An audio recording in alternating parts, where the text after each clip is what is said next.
Welcome to the World War II newspaper channel where we read the Chicago Tribune one day at a time, going through World War II as it happened through the eyes of those who lived it. If you enjoy content like this, please subscribe to this channel and click on the bell icon to get notifications when a new upload is going to premiere. And also, if you want to hear the actual newsmakers, go check out my other channel, the companion channel to this one, the World War II Old Time Radio channel. There we have vintage broadcasts, including newscasts, speeches, old movies, and music. And subscribe to that channel and click on the bell icon. Now for the newspaper. News as read from the Chicago Tribune for Monday, February 3rd, 1941. Henry Chop reporting. The weather today. The sun rose at 7:01 a.m. It will set at 5:07 p.m. For Chicago and vicinity, partly cloudy Monday, Tuesday fair, no decided change in temperature, moderate northerly winds diminishing Monday night. The low temperature 30 degrees, the high temperature 34. Today's headline, Capture Italians Rail Base. Cairo, Egypt, February 2nd. The capture of Agordat, important rail center in Eritrea, with many hundreds of Italian prisoners, guns, and transport material, was announced today by the British, who said they were moving forward on all fronts in the East African campaign against the Italian Empire. The final attack on Agordat, whose railway runs a crooked course through deep gullies and rough wooded hills to Massoua, the only good Italian port on the Red Sea, was carried out yesterday by British and Indian troops after a violent bombing by British planes. The actual battle lasted 2 days and the Italians fought stubbornly, the British said, but by dusk yesterday, a good part of the garrison had withdrawn and was moving toward Keren, about 40 miles to the northeast, with advance units of the British in pursuit. While these operations were in progress, the British, 2,000 miles away to the northwest, were still concentrating their forces west of Derna for the siege of Benghazi in Italian North Africa. Things were proceeding smoothly, the communique said. The capture of Agordat, British officers said, consolidated the advance from Kassala, Anglo-Egyptian Sudan, 100 miles eastward and 80 miles into Eritrea in the central area and about 70 miles into the southern part of the colony of Biakundi. The line between the two towns is about 100 miles long and almost entirely controlled by the British, save in the Barentu area where operations are developing well. Additional prisoners were seized at Biakundi when that town was taken from the forces which originally had withdrawn from Hagar on the Eritrea-Ethiopian border. Moreover, the communique said the Italians were withdrawing from the Walkit district of Ethiopia, abandoning the bulk of their mechanical transport. This withdrawal was in part the result of the British activities and partly the result of attacks by native Ethiopian troops. Still farther south in Ethiopia, the Italians also were retreating on the Metema-Gondar road, closely followed by mobile British troops, the communique said. In Italian Somaliland, too, the British said the fascists were falling back. The RAF, summing up its activities in Italian East Africa, said bombers of the South African Air Force attacked concentrations of motor transport at Mega and Iavelo airdromes at Zula and El Geina and stores at Assab. Athens, February 2nd. Greek soldiers fighting what their official spokesman called a really heroic action captured an important mountain range about 10 miles long north of Klissura today, it was reported tonight. The spokesman said that 270 prisoners belonging mostly to units which arrived in Albania last month were seized along with large quantities of machine guns, automatic rifles, and other materials not yet counted. The spokesman added that Italian planes did not display any important activity during the day, and the fascist troops concentrated on consolidating and fortifying new positions to which they had withdrawn. The Greek High Command earlier told of fighting which persisted on a small scale despite heavy rain and mist. An artillery duel on the coast was reported. British airmen aiding their Greek allies were active also despite the weather. The RAF reported another raid yesterday on Valona, important southern Albanian port held by the Italians. The RAF said warehouses, a munitions dump, and a timber depot in Valona were effectively bombed. It added that anti-aircraft fire was intense, but the bombers flew low and machine-gunned an Italian battery before returning safely to their base. The Greek Ministry of Home Security reported air raid casualties during the third month of the war against Italy totaled 67 civilian dead and 93 civilian wounded. The ministry said that in the month ending January 28th, 160 homes and 50 refugee huts were destroyed and about 300 were damaged. BIT told Yugoslavia February 2nd. The Italians have almost finished the evacuation of Tepeleni, Albania, and are burning the last stores which they have been unable to move, Frontier Advices reported tonight. Tepeleni is the next immediate big objective of the Greek troops in Albania, and reports last week said the fascists were abandoning the town. Rome, February 2nd. The Italian High Command today reported only patrol action on the Albanian front, but the communique said we captured prisoners and many arms abandoned by one enemy group defeated in recent days. It was ascertained, the communique said, that the enemy lost 200 dead, including 3 officers in the Temoisa Valley sector alone. Rome, February 2nd. Powerful Nazi air raids on the British-captured coast of North Africa were reported today in an Italian communique, which said 7 British ships totaling more than 25,000 tons had been sunk by German warplanes and an Italian submarine. German air squadrons, the High Command said, bombed the port and defenses of Salam, Egypt, and Bardia, Libya, and carried out intensive offensive action against enemy merchant ships along the desert coast. Besides 3 ships of medium tonnage sunk and 3 others damaged in the offshore forays, it reported, one 10,000-ton ship was sent to the bottom of Bardia Bay. One Italian submarine operating in the Atlantic was credited with sinking 3 ships totaling 15,000 tons from an escorted convoy of 4 vessels. A German High Command communique said Nazi planes made attacks on several North African harbors serving as British supply ports, sank 3 ships totaling 14,000 tons, and damaged 3 others. The Fascist War Bulletin presented the Nazi operations in North Africa as part of a combined Axis air offensive in which, it said, Italian flyers shot down 2 British Hurricanes and bombed nuclei of enemy mechanized forces.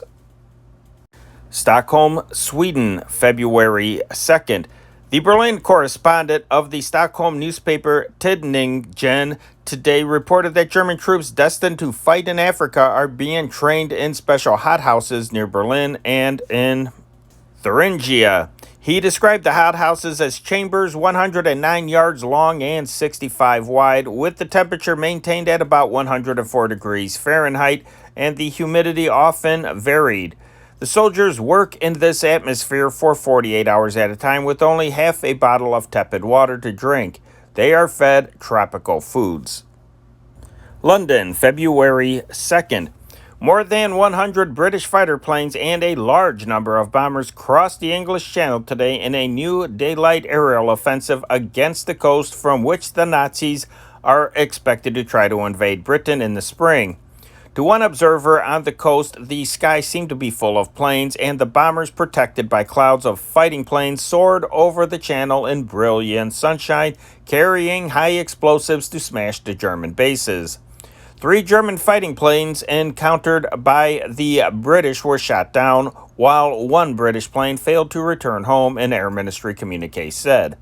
The Air Ministry news service, amplifying the communique, said 1 small force of bombers under heavy escort attacked the Boulogne waterfront, bombing barges moored at the quayside, while the fighter planes kept the sky clear.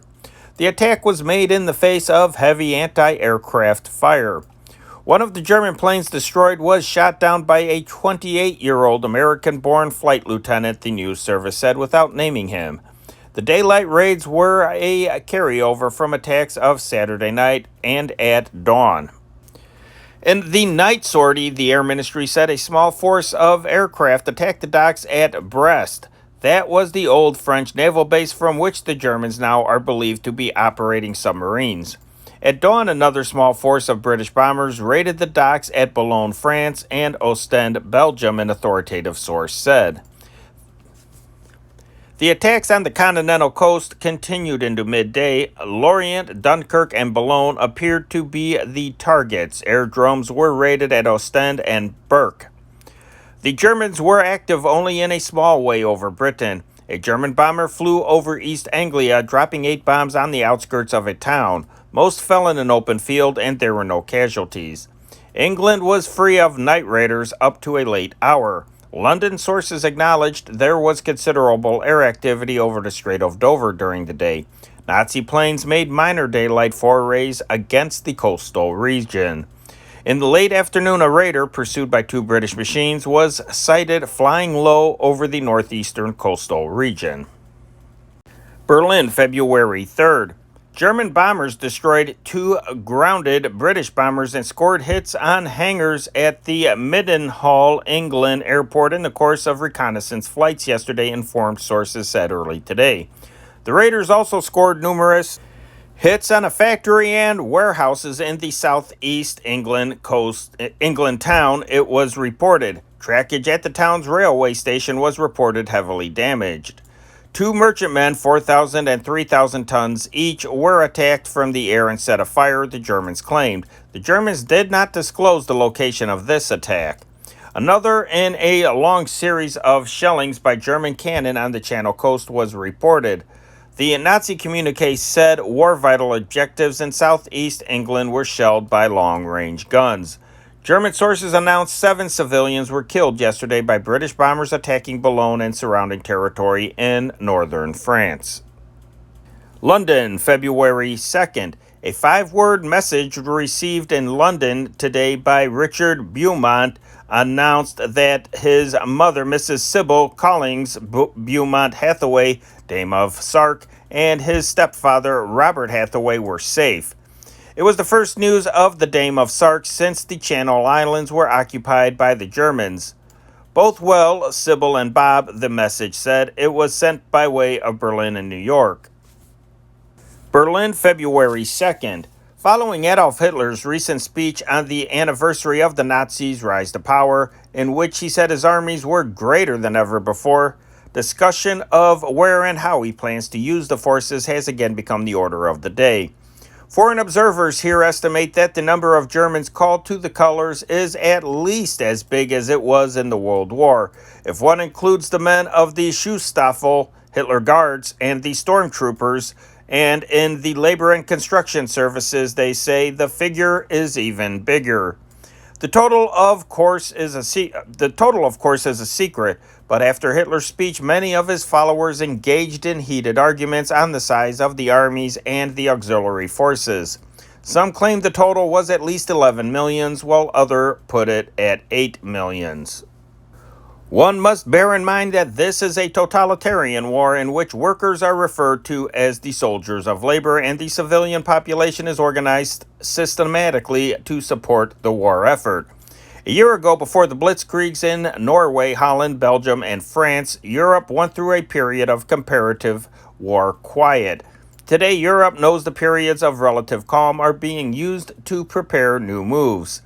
The center of interest now is the Mediterranean. The German Air Force that established itself in bases in Italy is trying to strike telling blows at British naval units bottled up in the Mediterranean.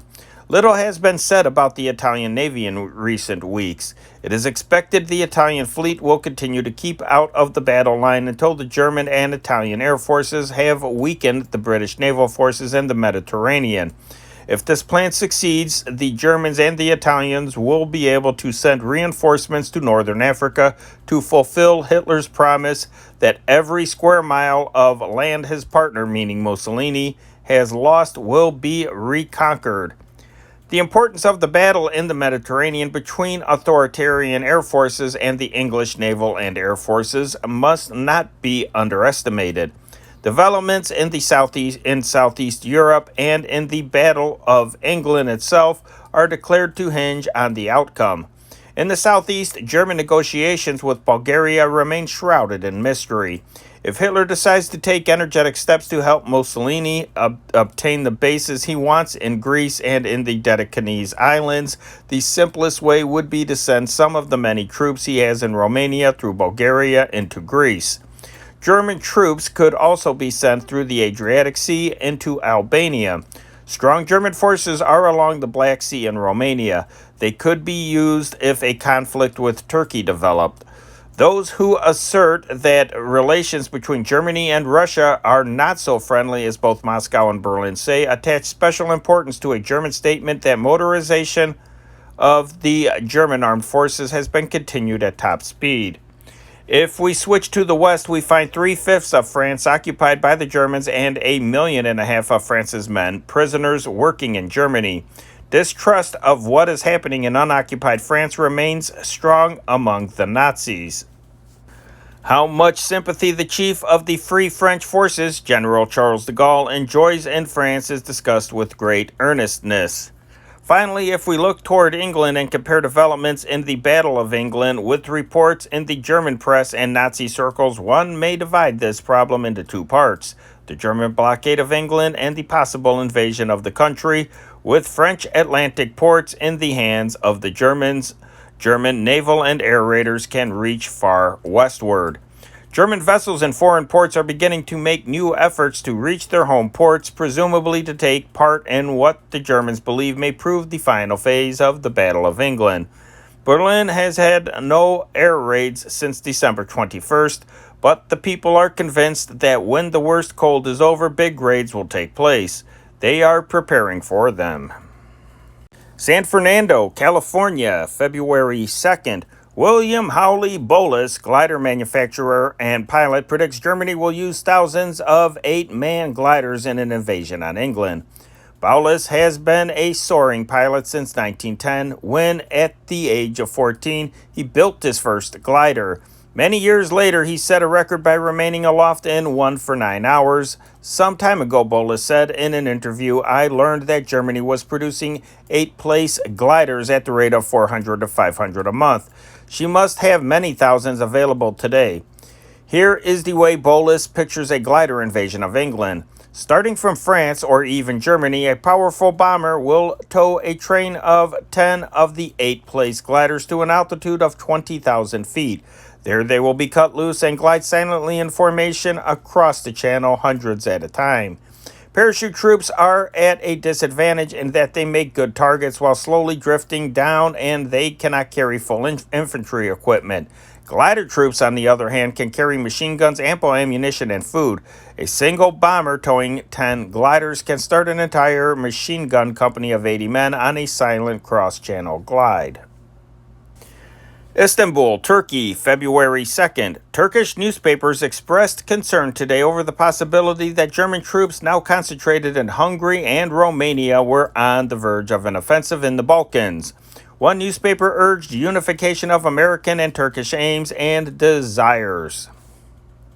The newspaper Katan, commenting on the visit to Ankara of Colonel William J. Donovan, unofficial American observer, said, "There are two duties for all peoples who believe in lasting peace and democracy. One, to stand together against repetition of aggression. Two, to organize a new world based on principles of humanity and formed without an element of revenge." The colonel can take this message to America from Turkey. Turkey is prepared for continuous collaboration upon both these aims with the American nation. Hong Kong, February 2nd. The U.S. gunboat Mindanao arrived at Canton today from Hong Kong with 100,000 capsules of synthetic vitamin B1 for Chinese hospitals. The vitamin, furnished by the American Red Cross, will be used to reduce mortality among Chinese ill of beriberi. Washington, D.C., February 2nd. Indications that Great Britain is engaged in a sit-down strike to force the United States to carry on the war against Germany and Italy loom large as a factor in the consideration of the war dictatorship bill by the House this week. Many members of the House, it transpired today, are aroused by the testimony of Secretary of the Treasury Henry Morgenthau and other members of the administration that the British ceased buying aircraft, arms, and other munitions a month ago because of lack of dollars and would be compelled to stop fighting unless Congress passes the bill to furnish them unlimited military equipment. Congressmen find it hard to believe that the greatest, richest, and most powerful empire in world history has been brought to its knees by the German Reich, which barely 7 years ago was bankrupt itself. Their skepticism is deepened by the official figures showing that Great Britain possesses now less than $15 billion worth of assets outside of the United States, which could be used as collateral for loans to carry on the war. Why a nation with $15 billion worth of assets should be compelled to stop fighting for its self-preservation is the question being asked on every side as the House prepares for 3 days of general debate on the dictator bill beginning tomorrow noon. Secretary Morgenthau said that it is difficult to liquidate these assets, which consist largely of railroads, plantations, and other physical property, to which the skeptics retort that it is the first time in history that a country fighting for its existence has been unable to liquidate its assets. Birmingham, England, February 2nd. Leaving nothing to the imagination, British officials showed Wendell L. Wilkie in grim detail today the bomb horror of Coventry and Birmingham. He was given the first official details and damage list made available to an unofficial person here. Wilkie was greeted by enthusiastic crowds everywhere. At Birmingham, all attempts at a formal reception were abandoned when crowds swarmed around his automobile and tried to shake his hand and pat him on the back. Wilkie grinned and clasped scores of the outstretched hands. After staying overnight as the guest of Prime Minister Winston Churchill in the country, Wilkie first visited Coventry in his excursion into the industrial Midlands. He told the Lord Mayor that any totalitarian attack either in America or Britain will fail against the common brotherhood of these countries. Wilkie toured the bomb area afoot after being greeted by a cheering crowd at the council house. Looking at the spire of Coventry Cathedral rising out of the ruins of the rest of that famous structure, he shook his head and declared the spire stands symbolic of the spirit here. Stopping to gaze up at some windows remaining intact in bombed homes, some of which showed tiny American flags, Wilkie said, "Your sacrifice is worthwhile because of the confidence it gave our people in you." Coventry presented a weird sight. The people have deserted their wrecked homes, but their pet animals have stayed on. At nearly every bombed home, a cat sits patiently in the ruins. Wilkie visited factories now operating, talked with workmen, and declared their spirit was superb. Wilkie said he was astonished at the scope of the damage in Birmingham, which he declared was as extensive in some ways as that at Coventry. He said damage in the Midlands impressed him as heavier than in the South, but that the reconstruction I have seen being put into operation is a perfect example of how a city can recover. Wilkie went to the home of Lord Derby near Liverpool to spend the night. London, February 2nd. The great discussion on a new order for Britain seemingly is getting no place fast, but continues to be the general topic of the public, press, and government spokesmen. Everyone is agreed that the new order must afford equal social and educational rights to all, but this is going to be done still is an argued point.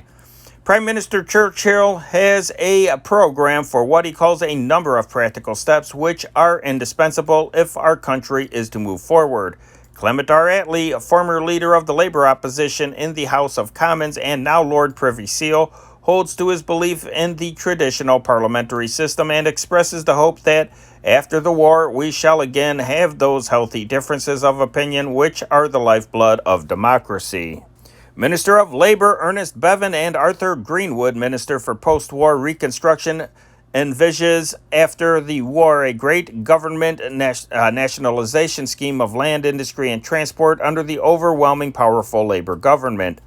The Lord of Education already is extending the educational opportunities which Churchill promised. J.C. Eddy, Parliamentary Secretary of the Board of Education, stated that the board intends to further Churchill's policy of establishing a state society where the advantages and privileges which heretofore have been enjoyed only by the few shall be more widely shared by the men and youth of the nation as a whole.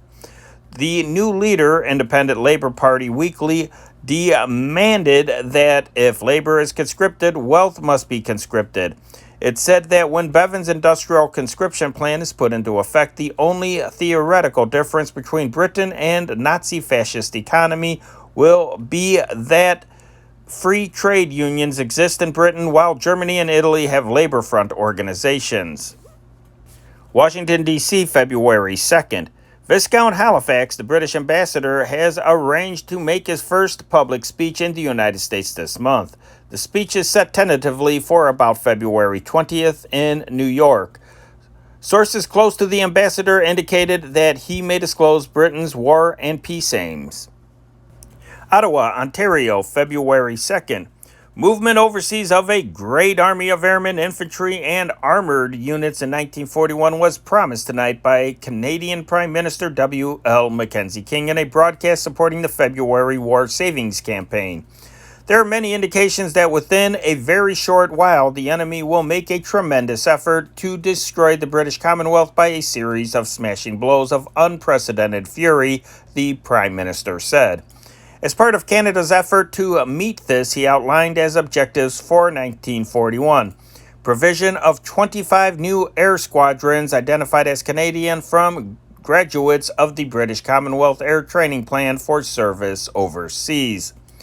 Present strength of 36,000 men in the Air Training Plan to be doubled and home operations strengthened. Increase of the Royal Canadian Navy to 413 ships and 26,920 men by March 31st, 1942, compared with present strength of 175 ships and 15,319 men. Dispatch overseas in successive formations of the following: the balance of the troops for the Canadian Corps of 2 divisions now in England, an Army Tank Brigade for service with the Canadian Corps, the 3rd Canadian Division with its complement of Corps troops, a Canadian Armored Division. The Prime Minister said a vast increase in production in war equipment and supplies has been arranged.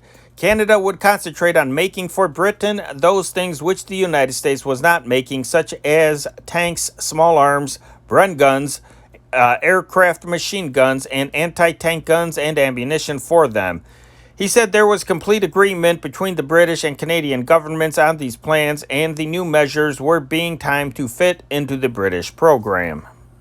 Ottawa, Ontario, February 2nd. Mayor Stanley Lewis left Ontario today on the first leg of a goodwill tour that will take him through most of the principal cities in the eastern United States.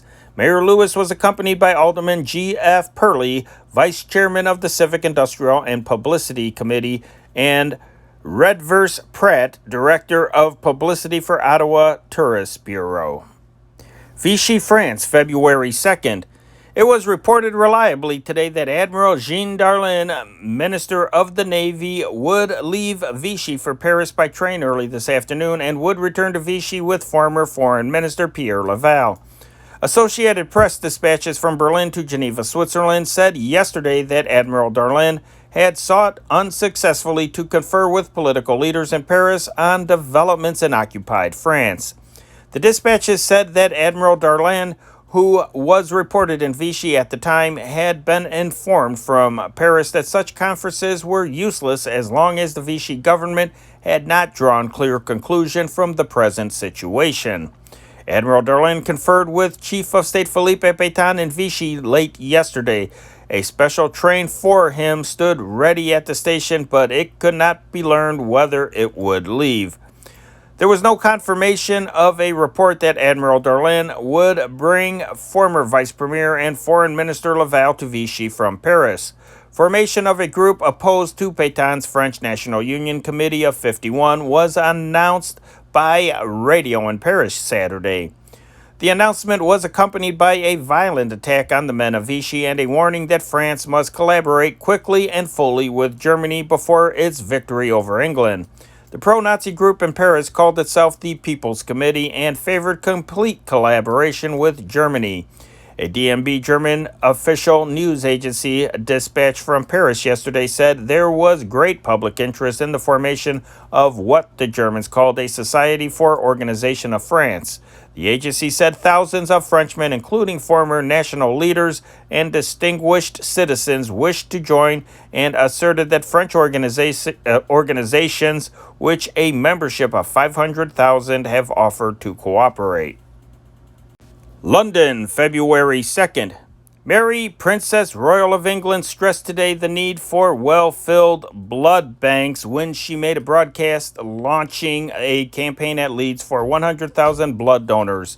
The princess said the campaign, an extension of a drive in London, would be extended to other parts of the country.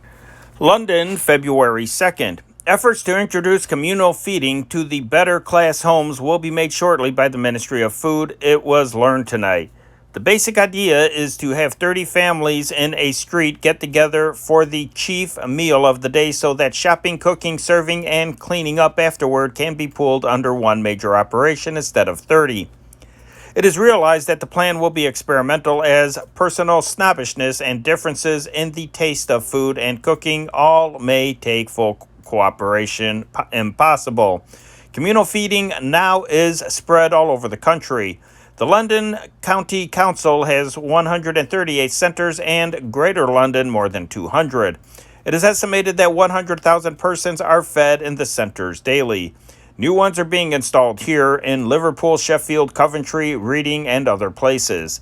To ensure that the fullest use is made of Britain's 5 million private gardens, the Minister of Agriculture is appealing to owners to convert flower gardens into vegetable plots. The aim, it is said, is to raise much of the vegetables which can be stored for use next winter, such as potatoes, parsnips, beets, carrots, onions, turnips, leeks, kale, spinach, and broccoli. The ministry warns against overplanting of perishable produce such as lettuce and spring cabbage. London, February 2nd. The government has asked each member of parliament to carry a gas mask at all times. Sir Ansley Ashworth Somerville, a Conservative member, told a Maidenhead audience today. I don't think one person in 50 carries a gas mask, but now that we know of the imminence of invasion, everyone should do so, he said. Manitowoc, Wisconsin, February 2nd. Art Donahue, Manitowoc aviator now flying with the RAF, writes from England to friends here a request to send pencils with erasers. There doesn't seem to be any over here. Melbourne, February 2nd. Australia's wheat crop for this harvest today was officially estimated at 80 million bushels compared with 210 million bushels last season.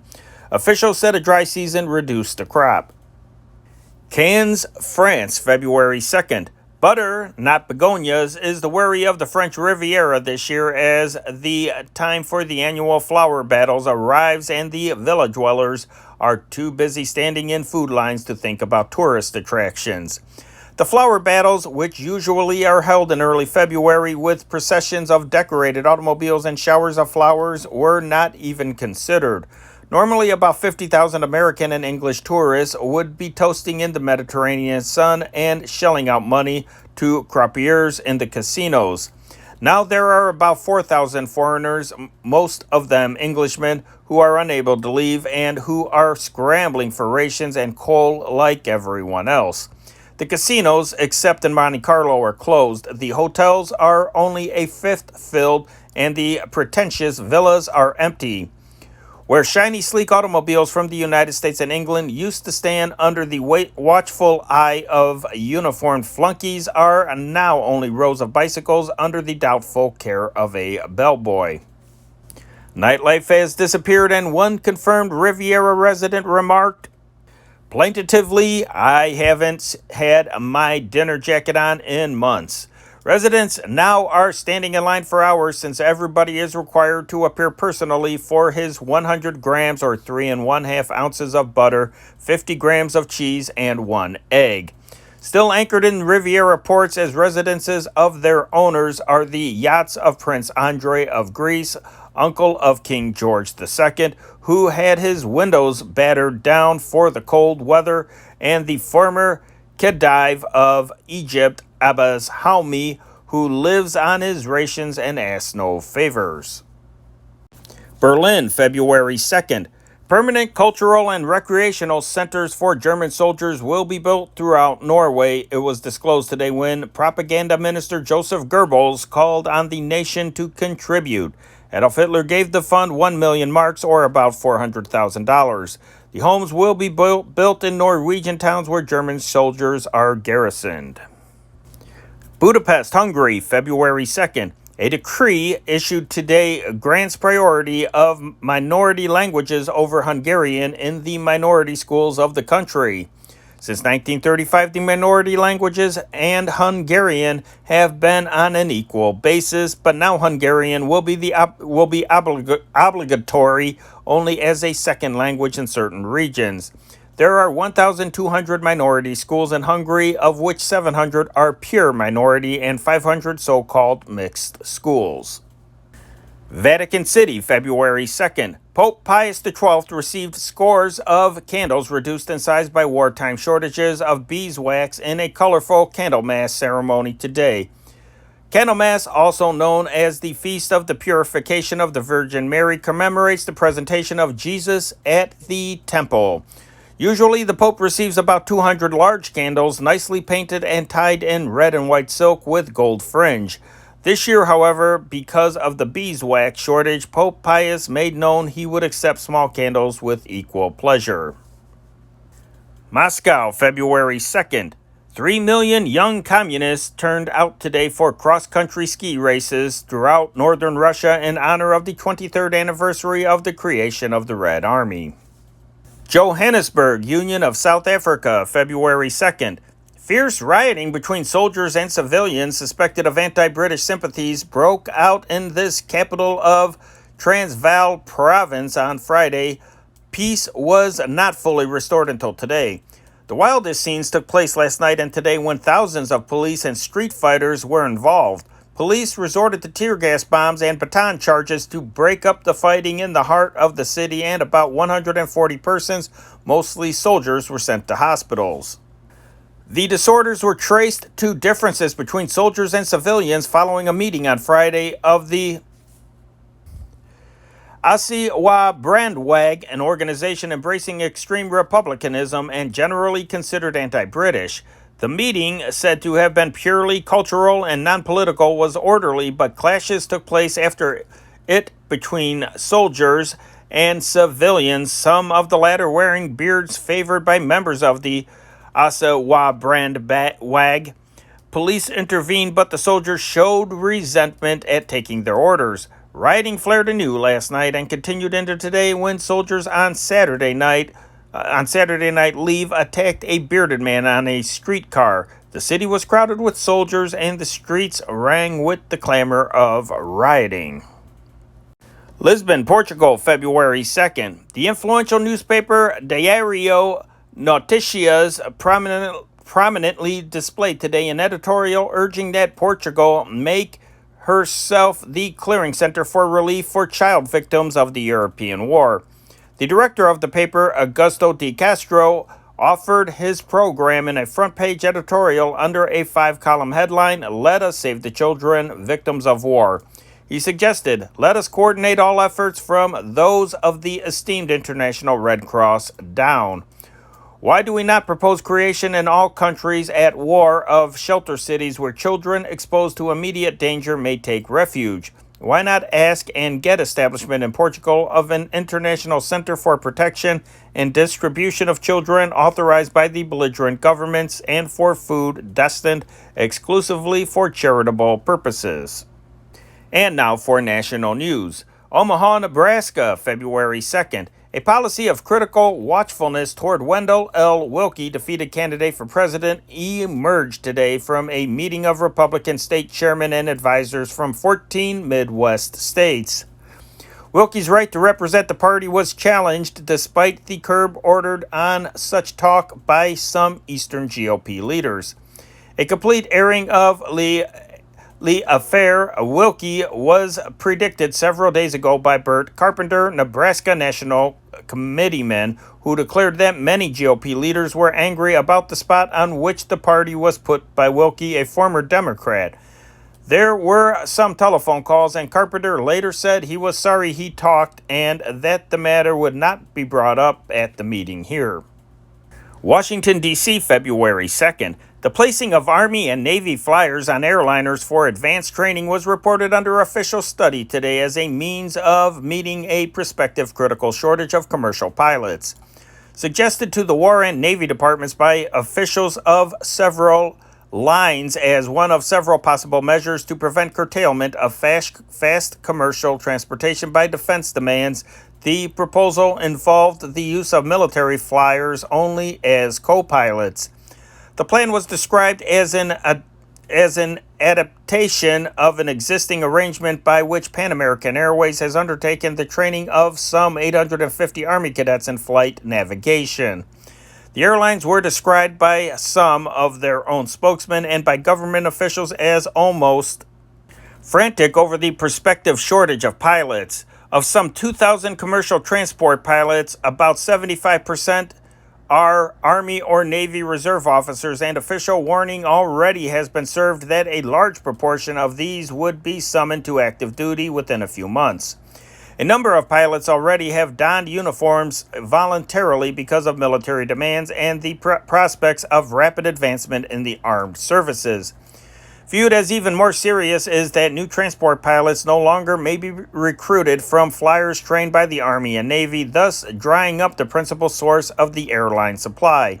Clarence Fleming, vice president of the Transcontinental and Western System, said the airlines already were training substitutes, undertaking to qualify second pilots for chief pilot rating, and taking other limited measures, but that these lacked much of being sufficient to meet prospective needs.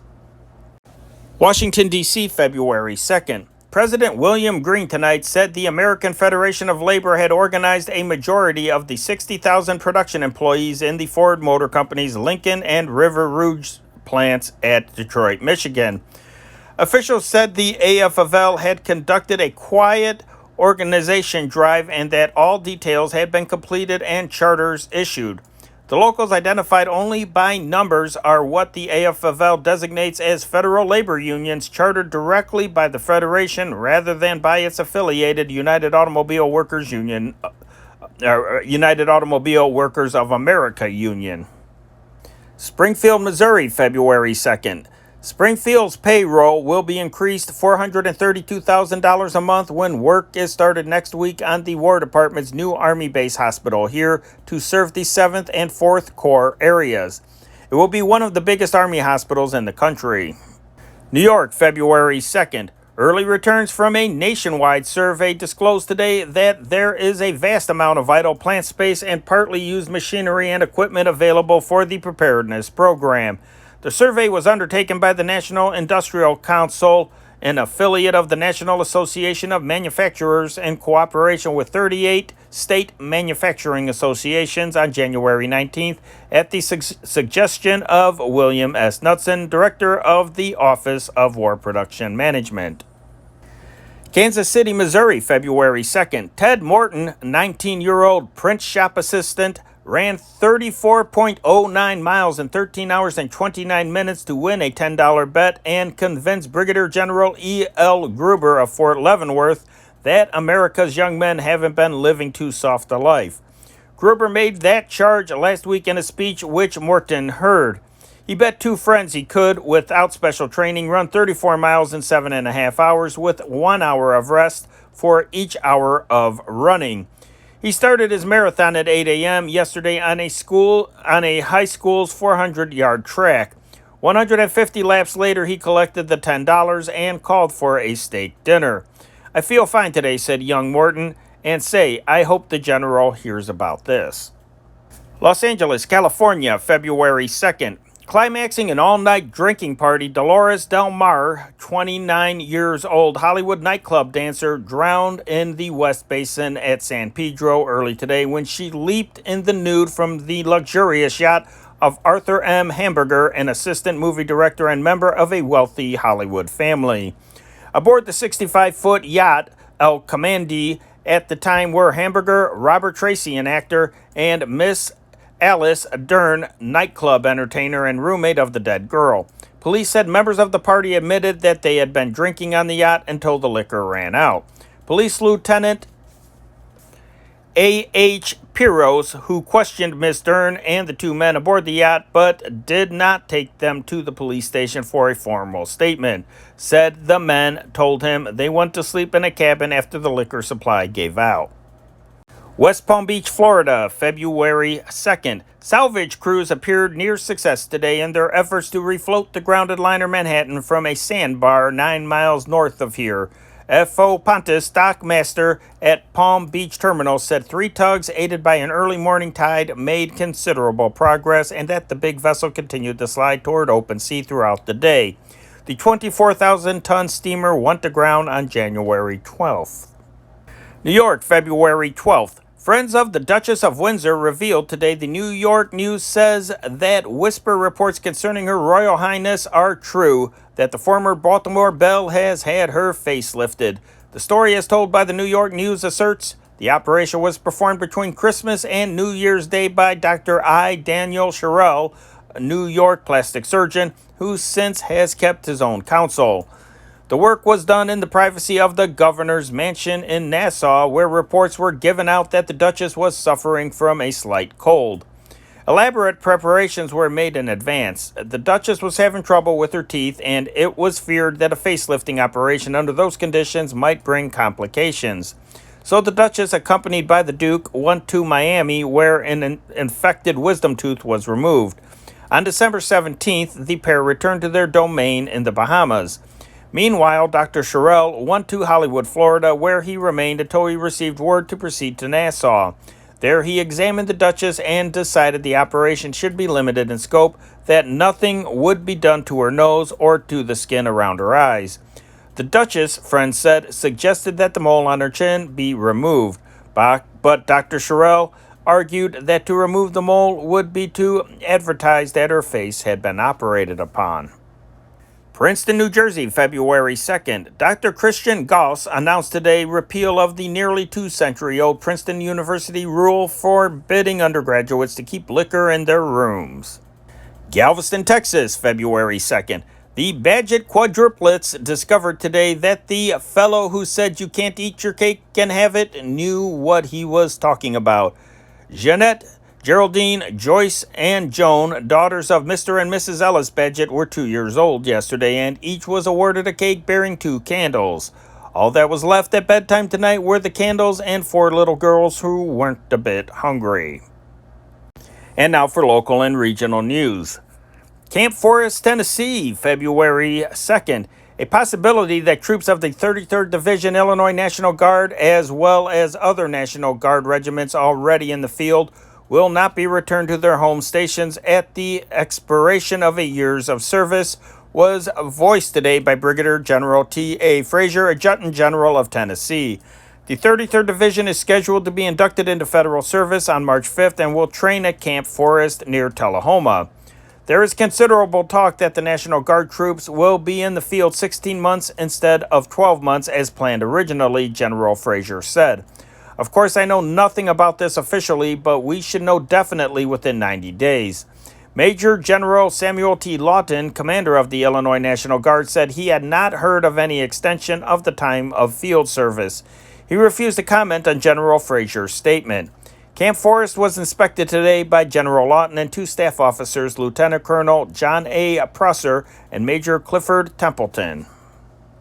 National defense contracts totaling $69,500,000 were let in the Chicago area in the week ended Saturday, a compilation showed yesterday.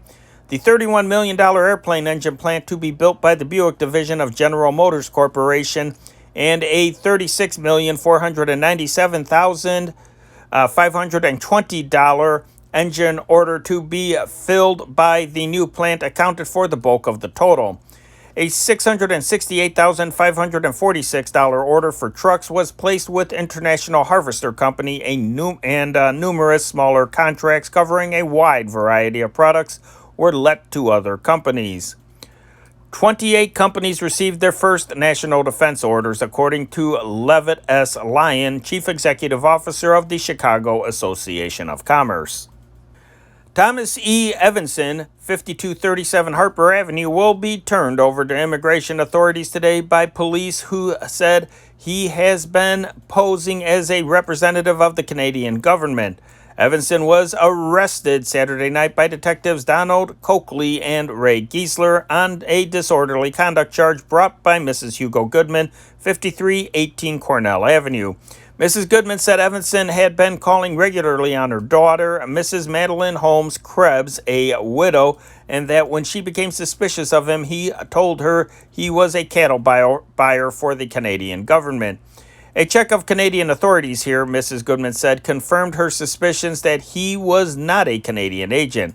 Evanson's record shows that he was arrested in 1925 and received probation on a confidence game charge. He said he also had been arrested in 1929 in Indiana for passing a bad check. He claimed to be an American citizen, but in 1925 he gave his birthplace as Winnipeg, Canada. The Chicago Council of Negro Organizations called last night for equality in the National Defense Program. Action was taken at a meeting in the Progressive Baptist Church at 3700 LaSalle Street. The council adopted this statement. We, as Negroes, feel it would be better not to participate at all in national defense than to participate under a policy of segregation. The delegates asked the government to give Negroes freedom to enlist in any branch of the armed forces. The council voted to sponsor a national colored conference on national defense to be held in Washington, D.C., not later than February 28th. The council also voted to participate in the Fight for Democracy program, which contemplates special services in colored churches throughout the country on February 16th. The council went on record as opposed to American participation in the war to aid England. Until America has adjusted her internal affairs, the council said, so that she renders more than lip service to democracy, she would be of little assistance to England and would greatly endanger her own future prosperity. Uniformity of ideals, spirit, and purpose and action are necessary to be achieved at home before we can venture into foreign warfare. The delegates called upon labor unions to accord equally to Negroes and asked that adult Negroes be given vocational training in industries essential to national defense. They also asked that Chicago high schools attended by Negroes be provided with vocational training facilities for the youths. More than 1,000 were present. Those Americans who favor all-out aid to Britain with the risk of war it entails do so because they have been misled by government propaganda and fail to realize that the actions they approve are actually war measures and not merely actions short of war. This assertion is made by Sterling Morton, Chicago manufacturer and a member of the National Committee of the America First Committee, in a pamphlet, Let's Think This Matter Through, recently distributed by the America First organization. More than 25,000 copies of the pamphlet have been distributed. America First headquarters said, copies may be obtained free at the headquarters in the Board of Trade building. The Roosevelt administration already has given aid to Great Britain, which, under international law and the Hague Convention, amounts to acts of war, Morton declared. President Roosevelt's war dictatorship bill will be debated at a luncheon meeting today in the Grand Ballroom of the Sherman Hotel by the leaders of two groups battling for and against the measure. The meeting will open at 1 p.m. The speakers, each limited to 25 minutes, will be General Robert E. Wood, acting national chairman of the America First Committee, and former Senator Ernest W. Gibson, Vermont, national chairman of the Committee to Defend America by Aiding the Allies.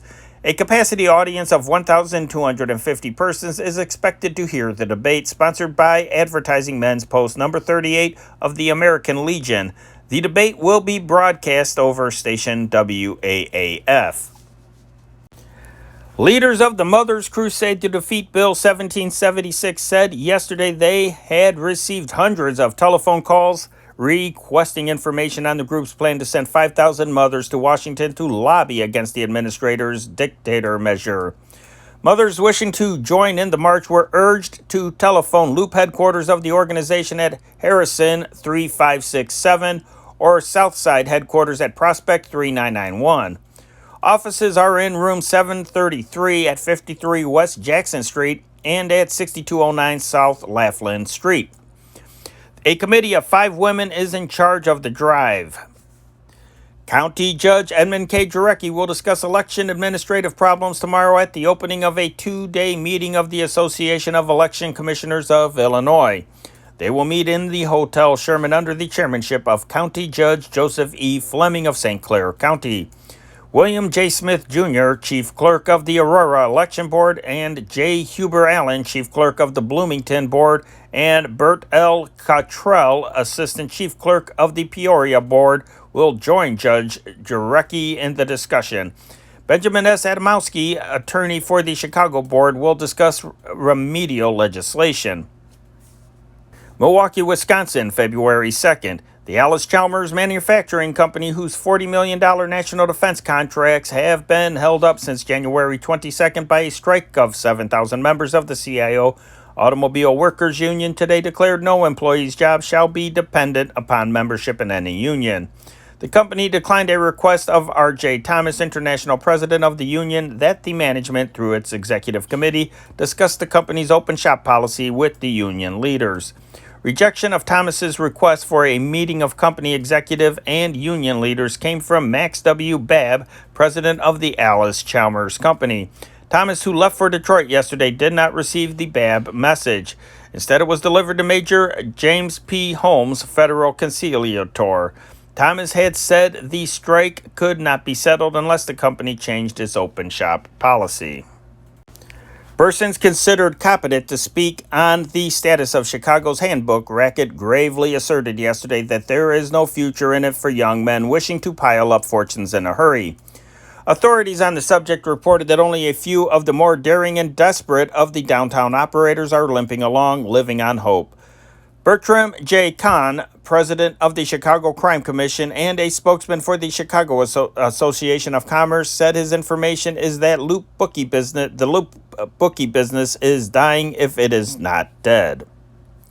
Louis Assanen, 27 years old, 169 West Chicago Avenue, was beaten with a crank handle yesterday during an argument after a collision at LaSalle and Goethe Streets. At Henriton Hospital, his condition was serious. Assanen, a waiter, chased and curbed the other car when the 3 men in it drove off after the collision without giving their names. One of the 3 knocked Assanen's wife to the pavement, then all beat Assanen. Robert Tarrant, 44 years old, heir to a manufacturing fortune, was in a cell at Town Hall Police Station last night after a series of incidents which began at 2 a.m. yesterday in a North Side restaurant. Police said Tarrant was chatting in a booth with Miss Terrence Palmer when someone sat on her coat. She then hung it on a rack. A stranger hung his coat over it, walking off later with both coats over his arm. Police said Tarrant went to his home at 3750 Lakeshore Drive and returned with a black seal coat worth $1,000 from Miss Palmer. She departed sometime later while Tarrant was talking with other friends. Someone told Tarrant she had left with another person. Tarrant went out and returned, demanding to know who the other person was. Then he left again with John Burkett, a private in uniform from Fort Sheridan. At 7 a.m., Miss Palmer reported her own coat stolen. Shortly before 11 a.m., police were called to the apartment hotel in which Miss Palmer lives at 4062 Kenmore Avenue, where they were told a man was flourishing a gun. Policemen Everett Mullaney, Everett Basham, and Kenneth Good reported they found Tarrant and Burkett outside the apartment with the seal coat. The police said they found a .32 caliber revolver in Burkett's pocket and that Tarrant claimed it. Tarrant and Burkett were taken to the station. Burkett was released and Tarrant was held for investigation by the Detective Bureau Gun Squad. No charge was filed against him. Tarrant declined Tarrant declined to discuss the events that landed him in a cell. Miss Palmer was not home. Victor P. Frank, who has been in a debtor's cell in the county jail for 6 months, disclosed yesterday he has no intention of remaining there as a so-called forgotten man.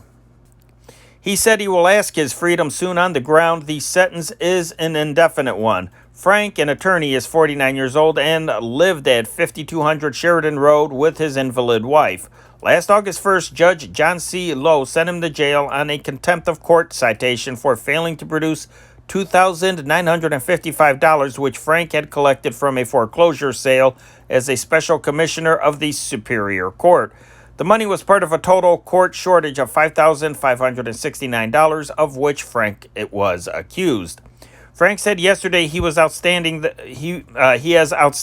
the money to pay what he owes the court, but cannot collect it while in jail.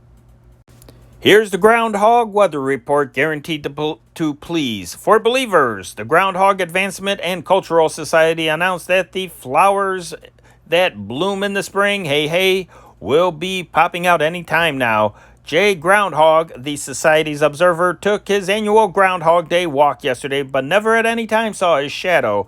He then retired to pack his things for spring's on the way, and he wants to be out to enjoy it. For skeptics, Gordon Pearsall, curator of the Forest Preserve Trailside Museum, said the only groundhogs that weren't hibernating yesterday were professionals living in zoos who pose for pictures and issue fake weather reports. C.I. Donnell, the weatherman, when asked if the groundhog test for early spring is certain, authorized this statement: "Bah." And in sports, San Diego, California, February 2nd. Earl Dew Slim, 19-year-old Iowan who won the American Jockey Championship in 1940, rode to his death today on Agua Caliente track just across the border in Mexico. His skull fractured. Dew died 2 hours after a 3-horse spill while an ambulance was carrying him to a San Diego hospital. Ironically, Dew later in the afternoon was to have received a diamond-studded watch emblematic of his riding championship. He had flown to San Diego this morning from Albany, California to accept the award and had decided to take part in the program. Chicago's Blackhawks administered a 4-1 licking to the Toronto Maple Leafs, National League hockey leaders, before 16,660 in the stadium last night. The Hawks thus gained revenge for a 3-1 defeat suffered in Toronto Saturday night. A fight in which referee Bill Stewart became confused and challenged Earl Seibert instead of separating the combatants interrupted play in the third period and enlivened the game.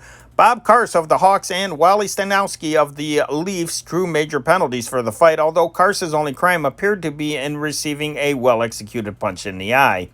The Hawks, fortified by the return of Joe Cooper and the recall of Max Bentley from Kansas City, sent five men down the ice early in the first period, as soon as Red Hamilton had been sent off for charging Max Bentley and won ahead on Johnny Chad's perfect pickup of Seibert's pass in 7:37.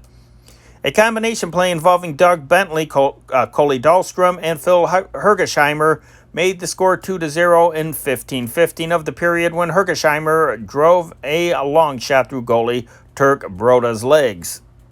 The second period goal resulted from a well-executed play in which Chad, Bob Carse, and Bill Toms received Broda Toms batting the puck into the open net after Carse had pitched it over the lunging goalie's head. The time was 17:15.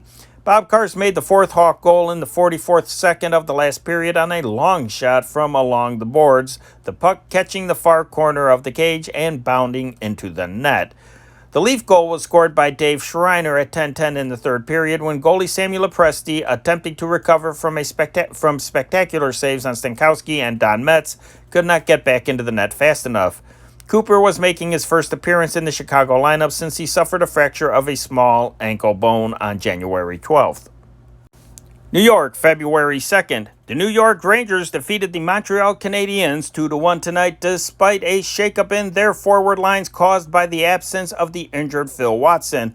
But it was Bert Gardner, at the Montreal goalie, who received the cheers from 12,237 fans, such as no visiting National Hockey League player had received this season. It was a goaltender's contest all the way, with Gardner earning most of the credit for his team's strong showing. And now the standings in the National Hockey League. Toronto, 121, lost 9, 3 ties, 45 points. Boston, 115, lost 7, 9 ties, 39 points. Detroit, 113, lost 11, 8 ties, 34 points. Chicago, 113, lost 14, 6 ties, 32 points. The New York Rangers, 111, lost 14, 7 ties, 29 points. The Montreal Canadiens, 110, lost 17, 4 ties, 24 points. The New York Americans, 1-7, lost 18, 7 ties, 21 points. And that is sports, and that is the news for Monday, February 3rd, 1941. Henry Chopper reporting. Have a swell day.